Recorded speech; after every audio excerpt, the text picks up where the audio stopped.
Gran gusto de saludarlos en este nuevo programa de Corrientes de Pensamiento.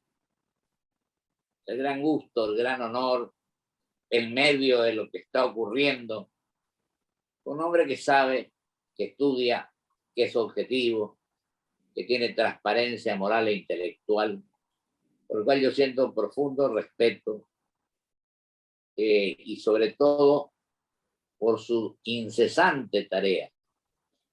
Fue presidente de la Comisión de Ciencias Morales y Política, es presidente de la Comisión de Ingeniería, ha escrito varios libros. Yo siempre digo que sin subestimar a nadie, creo que debe ser el argentino que más conoce y practica el tema de la hacienda pública. Yo le quiero agradecer al ingeniero Solanet, que además hoy tiene una ímproba tarea y muy buena actuación en la Fundación Libertad y Progreso, de la cual es director. Muchas cosas más hace mi querido y gran amigo, así que yo lo recibo con todo afecto y le agradezco su presencia, porque va a clarificar quizá muchas de las cuestiones que hoy están ocurriendo en el país a pocos días de una elección legislativa, más bien. Salvo Corrientes, donde se produjo la elección y ganó ampliamente el gobernador Valdés, y en Santiago del Estero, donde va a haber seguramente elección también a gobernador, y donde ya eligieron senadores, etc. Querido Manuel, te agradezco mucho tu presencia y la verdad que es un gran gusto que estés hoy, sobre todo para hablar con los televidentes, para decirles cómo estamos viviendo este momento tan especial de la vida del país. Primero te agradezco tus generosas palabras y la invitación. Yo creo que estamos frente a una disyuntiva, una bisagra, como suele decirse, en la historia política de la Argentina y la económica también. Estamos próximos a la elección de medio término, hasta ahora tuvimos la primaria, con un pronóstico adverso al oficialismo. Y el oficialismo está haciendo todos los esfuerzos para revertir esa situación. Creo que no lo va a lograr. Tenemos algunas novedades. Por de pronto, el ministro de Economía tal vez se ha visto presionado por el entorno, por la dama que gobierna este país, y se ha vuelto kirchnerista, cosa que hasta hace unos días no ocurría, y había una expectativa de que esta persona pudiera poner racionalidad dentro del programa de gobierno. Justamente se ha designado un nuevo embajador de Estados Unidos en Argentina, el señor Mark Stanley, un abogado. Sus primeras declaraciones han sido: hace falta un programa económico del gobierno de la Argentina para que tenga éxito su gestión frente al Fondo Monetario Internacional. Una verdad de perogrullo. Lo que lo diga el embajador es la palabra de Estados Unidos, que es el principal decidor en el Fondo Monetario. Que tenemos ya un camino bien marcado del mundo exterior, lo que tiene que hacerse. Bueno, esto no es lo que se está haciendo. Más bien vamos por el camino opuesto. La otra novedad es la designación de un secretario de Comercio, que ya conocíamos, que lo primero que hace es implementar un programa de congelamiento de precios, sabiendo que esto fracasa irremediablemente. Este fracaso no lo consideran ellos.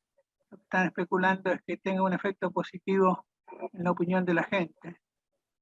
Bueno, la gente ya también aprendió. No hay que especular que la gente es ignorante de estas cosas.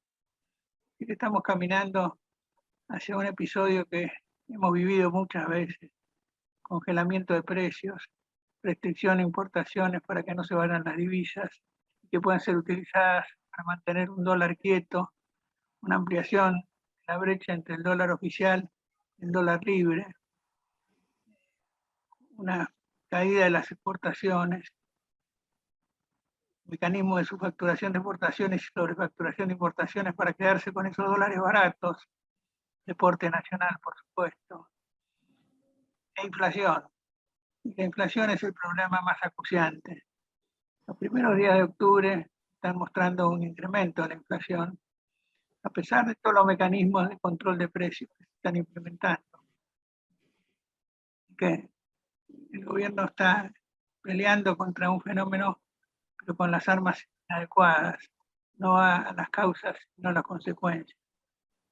La negativa del sector privado a aceptar este programa, no como en otras ocasiones donde el sector privado decía, bueno, aceptemos esto para no enemistarnos con el gobierno. Se ha tirado mucho de la cuerda. La presión impositiva ha generado una especie de exilio de muchos empresarios y personas que han aportado al país con su creatividad y sus empresas, que no pueden soportar esa presión tributaria. Y la presión tributaria responde a un aumento del gasto público, que es el tumor principal. Yo diría, ahí está la causa de todas las consecuencias que la economía está sufriendo. Pero no se acciona contra el gasto público. No hay ninguna consigna, ninguna acción que esté mostrando que el gobierno esté dispuesto a hacer una racionalización del aparato estatal. Bueno, con esto te describo cuál es la situación en materia económica, que tiene una consecuencia obviamente política. Sí, sin duda. Vamos a una pérdida de poder a medio término. Y también tenemos que hablar de las discrepancias internas que tiene el oficialismo. Si bien hay una persona que aparentemente manda, esta apariencia puede transformarse en un drama interno. Y yo digo que para mí las ideologías así, en sentido lato, están perimidas. Lo que creo que tenemos que tratar de que primen son las ideas y que no cambiemos de postura de un día para el otro, de una hora para la otra, que es muy común que nos pase. Tenemos que ser coherentes, tenemos que ser transparentes. Y yo digo tres cosas más. Tenemos que ser humildes para reconocer los errores. Tenemos que tener un buen equipo y tenemos que conocer los temas, porque ¿de qué vale que vos quieras ubicar las cosas si no conoces los temas? Cosa que con vos, por supuesto, no ocurre, así que por eso puedo animarme a decirte esto. Ya cuando se ha intentado el diálogo político, y se lo ha intentado muchas veces, las declaraciones finalmente terminan en verdades de perogrullo. Queremos crecer, queremos mejor educación, vamos por la salud, vamos por un papel de Argentina en el mundo. Eso es un papel importantísimo. Cuando se va a las medidas concretas que hay que aplicar para que eso sea posible, ahí no hay acuerdo. No hay acuerdo porque sí hay ideología. Yo en esto no coincido. Sí, lo que yo sostengo que tendría que... Fíjate que en la coalición de gobierno de Macri, una coalición amplia, más allá de la percepción de que había que hacer las cosas lenta y gradualmente, hubo cuestiones ideológicas que impidieron que se fuera más a fondo en ciertas reformas. Puede que se vayan removiendo, con las crisis se van ablandando las negatividades basadas en esos supuestos que no se dan en una sociedad, pero hay que pasar por crisis para que esto se ablande, como ocurrió en el año 89-90.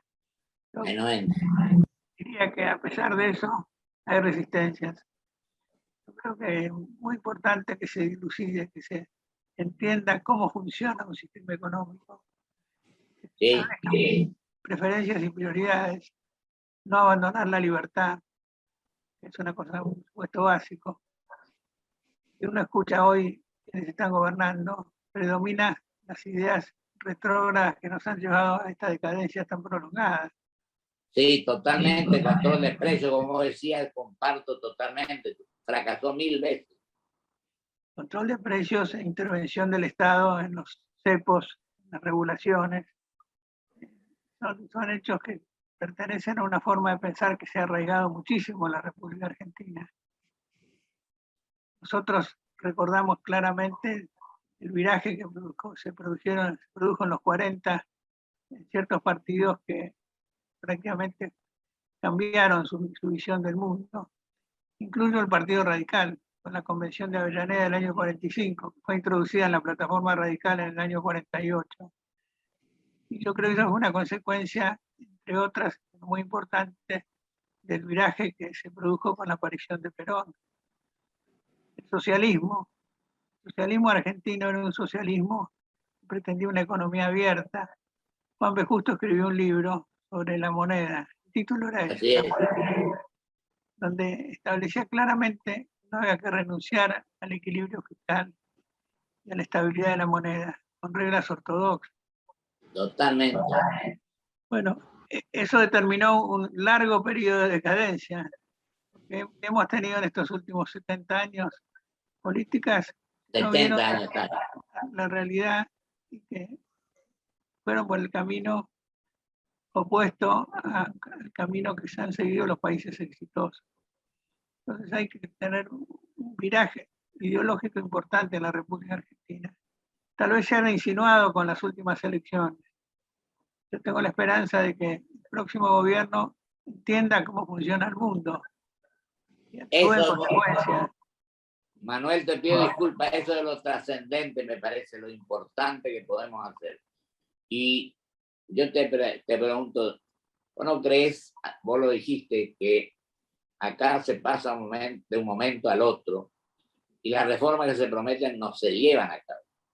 La reforma laboral sigue sin hacerse, ¿no? Ahí tenés la impositiva también. Vos presentaste un magnífico proyecto de coparticipación que en la reforma del 94 estableció que se iba a sancionar en 2 años. Y ante el tiempo que ha transcurrido y sigue pendiente. Los órganos de control no están funcionando. Yo creo que hay que terminar con el tema de los entes autárquicos que están intervenidos. Todos los que allí se ubican tienen facultades extraordinarias y el órgano de control no funciona. Y lo otro que creo que es indispensable, que vos lo decís, es de aquí para adelante tenemos que tener un proyecto de país que no tenemos, seguimos sin tenerlo, y adjudicarle el rol que verdaderamente le corresponde al Estado. Ni el Estado como el que pretenden hacerlo ahora, y tampoco el inexistente, yo creo que es mi posición. Un Estado árbitro, un Estado inductor, un Estado que evite que se transgredan las normas, exclusivamente, pero no más allá que eso, que promueva el bienestar general, evitando que haya transgresiones como las que ocurren ahora. Y el diálogo creo que es indispensable. Creo que la fundación en la que vos estás, que vos sos el director mejor, pidieron una audiencia que no la tuvieron, pero plantear con gran crudeza las cosas. Yo creo que es necesario saber escuchar. Me parece esto importante, Manuel. ¿Qué te parece? Por supuesto que sí. Cuando hablamos del Estado con sus funciones esenciales estamos de acuerdo. Ahora, ¿cómo hemos pasado de un Estado en 15 años, nomás que fueron los 15 años del primer kirchnerismo, que ha duplicado su dotación de personal, tomando los 3 niveles de gobierno, nación, provincias y municipios? Sí. Cuando en el sector privado las tareas administrativas se han sistematizado y digitalizado, cualquier empresa que tiene cierta edad tiene hoy una cuarta o una quinta parte de empleados administrativos. En el Estado ha ocurrido al revés. Tenemos 3 o 4 veces lo que teníamos hace 40 años. Esto es una cosa de sentido común, ni siquiera hay ideología dentro de esto.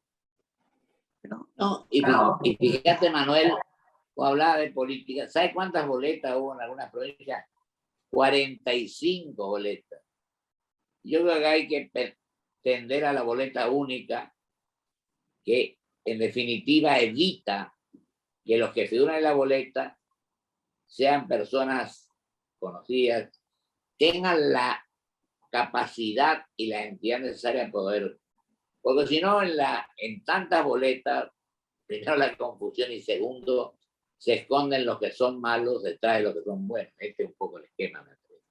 Y el que es elegido le debe su cargo al que lo puso ahí a dedo en la lista y no a sus votantes, que no saben a quién han elegido. Eso es una reforma política muy necesaria. No sé por qué se da tanta vuelta y no se lo hace. Y al laboral también, don Manuel, yo creo que vos coinciden en eso. Bueno, la laboral es esencial. Es esencial, porque si y no la hay una reforma impositiva en ese también. sentido, no va a haber inversión. Está afectando la inversión. Acá no hay más que escuchar a los que vienen a colocar una nueva empresa y se van desilusionados.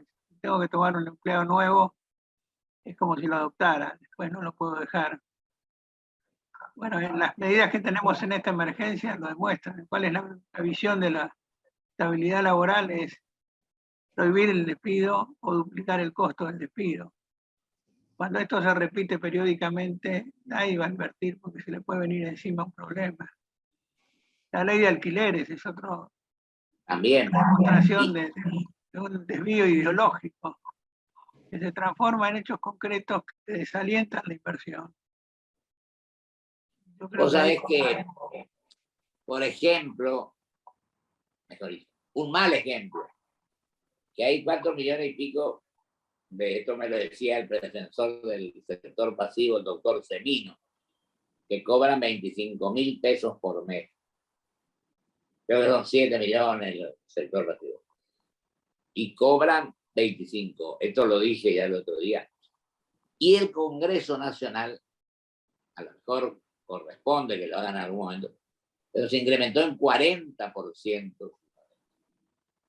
Hay cosas que no solamente hay que hacerlo, sino también, mejor dicho, para hacerlo. No son las cosas que hay que corregir el sentido común. Ahora, hay otras, por ejemplo, el sistema de jubilaciones.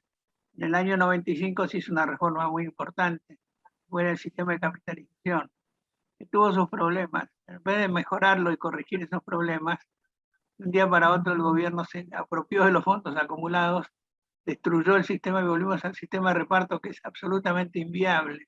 Totalmente. Ahora, mirá para atrás.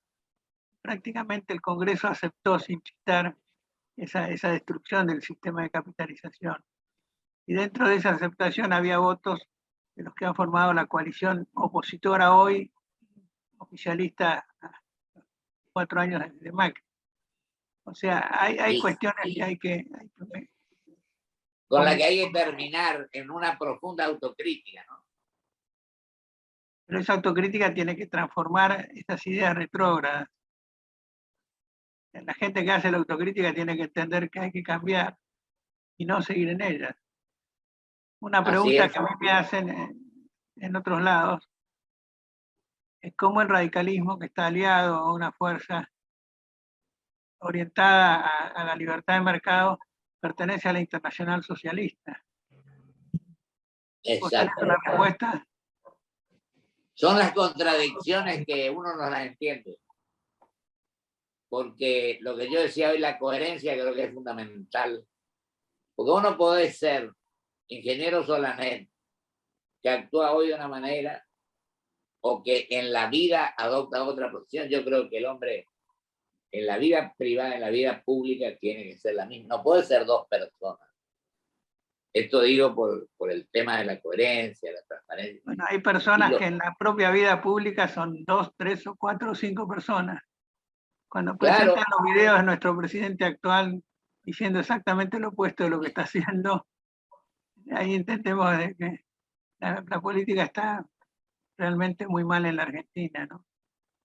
Nos quedan 3 minutos para que vos hagan, redondee, sintetice todo lo que acaba de decir y para también decir cómo ves o qué ves que tenemos que hacer en el futuro. Yo creo que hay un conjunto de reformas que llamamos estructurales, que dan vuelta, que hacen un giro de 180 grados. La primera que quiero mencionar es ir a un Estado eficiente y chico, bajando el gasto público muy fuertemente. Y eso se puede hacer con amortiguadores sociales y en un contexto donde se crea empleo privado porque hay una recuperación de la confianza. O sea, las reformas estructurales tienen que ser hechas simultáneamente. Si uno pretendiera achicar el Estado sin que exista creación de empleo privado, no lo podría hacer. La otra reforma importante es la reforma laboral.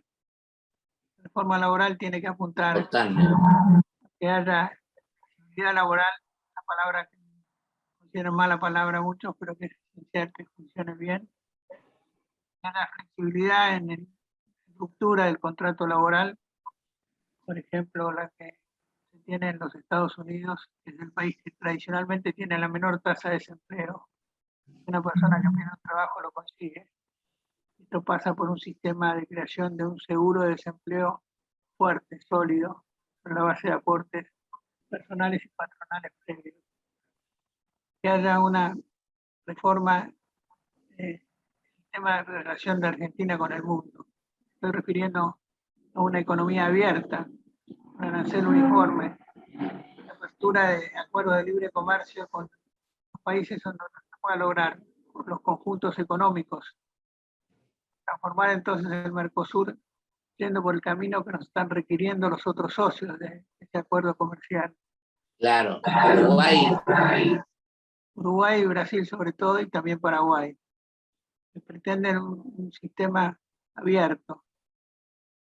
Esto me parece esencial para generar competitividad. Una preguntita, Manuel. Sí. Lo que ojalá en el Mercosur pudiéramos hacer lo que hizo Chile con la cuenca del Pacífico, ¿no? Chile se fue del Pacto Andino. Se fue. Se fue porque en el momento que Chile hizo sus reformas, los países del Pacto Andino tenían una visión similar a la que nosotros teníamos con el Mercosur. O sea, una protección externa y una apertura entre ellos. Chile se abrió del Pacto Andino y estableció una mecánica de acuerdo de libre comercio. Logró más de 50 países. Sí, pues en su momento eran como 12 países. Pero se fue. Ha funcionado.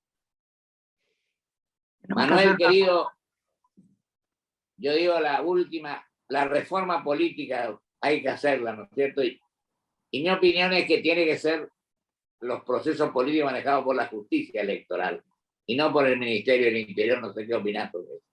Bueno, por supuesto, esa es la división de poderes. Parece que, creo que, sobre todo cuando hay oficialismos, se empeñan en torcer los resultados electorales, y eso lo hemos vivido tanto. La reforma política es una reforma importante, lo mismo que la reforma de la justicia y la reforma educativa. Uno se podría explayar horas, pero se nos acabó el tiempo. Así es. Manuel, querido, un abrazo grande y seguimos conversando fuera del programa. Así que te agradezco profundamente tu presencia y que sigas trabajando intensamente como lo estás haciendo en esta gran fundación que realmente están todos los temas y plantea su posición en todas las cosas. Eso es muy importante, un aporte enorme para tratar de resolver los problemas del país. Algunos podrán coincidir, otros disentir, pero lo importante es estar planteando en profundidad estos temas, por ejemplo, la coparticipación.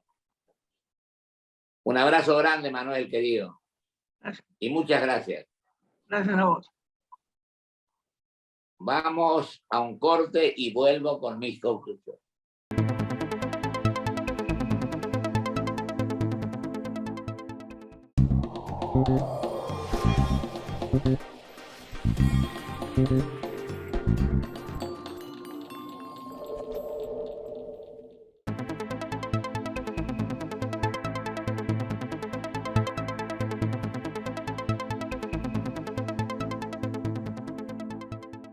Grupo Petersen, desde 1920, construyendo el país.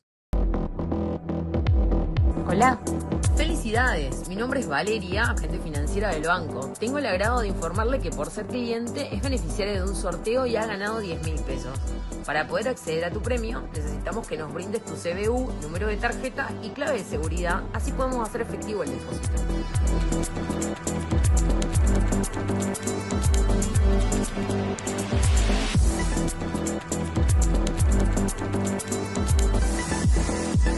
Energía renovable para renovar nuestro compromiso. Por eso en Toyota, como parte del desafío medioambiental 2050, nos asociamos con YPF Luz para producir con energía 100% renovable en nuestra planta de Zárate.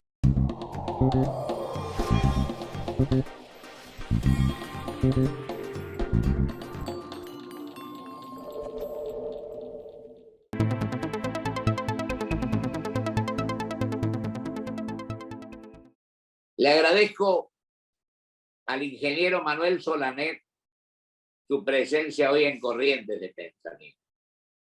Es un hombre por quien siento un profundo respeto y afecto, como un argentino de una conducta intachable, que trabaja por el país. Dios quiera que todos nos contagiáramos en seguir luchando por las cosas en las que uno cree. La que cree para el país, la que cree para los 45 millones de compatriotas, lo que cree en definitiva para que la Argentina vuelva a ser el gran país que fuimos hace bastante tiempo. Yo digo, todos nos equivocamos. Yo lo he manifestado públicamente, pero creo que lo importante y lo trascendente son tres aspectos con los cuales termino. Los que ocupan funciones públicas tienen que estar proclive al diálogo, a saber escuchar y a no echarle la culpa de todo lo que pasa a uno o a otro. Tiene que asumir en plenitud la responsabilidad que se le asigna. En definitiva, tiene que ser humilde. Tiene que conocer los temas y tiene la obligación de formar un gran equipo, cualquiera sea el sector al que pertenecieran sus integrantes. Esto, de alguna manera, o de manera total, diríamos, produce ya un principio de éxito, de trabajo solidario, de trabajo de amor al prójimo y de servir como verdaderamente tienen que servir los que ocupan funciones públicas. De aquellos, hay políticos que se sirven de la política y otros que sirven a la sociedad como verdaderamente corresponde.